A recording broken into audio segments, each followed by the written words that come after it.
Nancy Mace weighs in on the hot-button issue. Should transgender women be banned from women's bathrooms? Let's find out. The path forward for this? Well, number one, I want to see this in the House rules package. I want to make sure that no men are in women's private spaces, and it's not going to end here.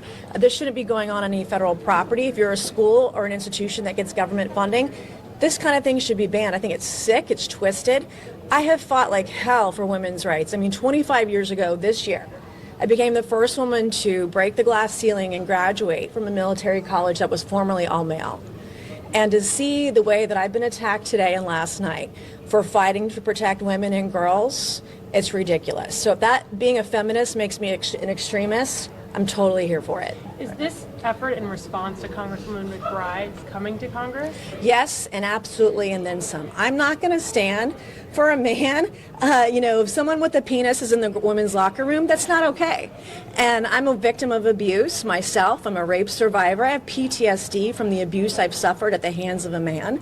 And I know how vulnerable women and girls are in private spaces. So I'm absolutely 100% going to stand in the way of any man who wants to be in a women's restroom, in our locker rooms, in our changing rooms. I will be there fighting you every step of the way.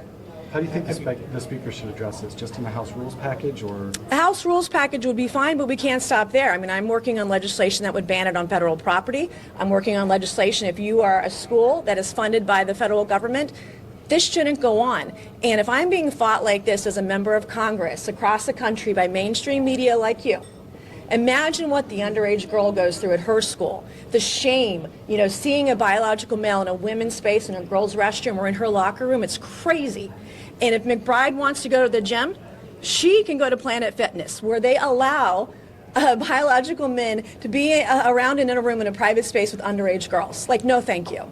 It's not going to happen, not on my watch, and I'm going to stand in the way of anyone who's crazy enough to let men into women's spaces. It's not a thing. It's not going to be a thing up here. I'm going to fight like hell for all women and girls. Thank you. Would you meet with McBride? I'm going to come.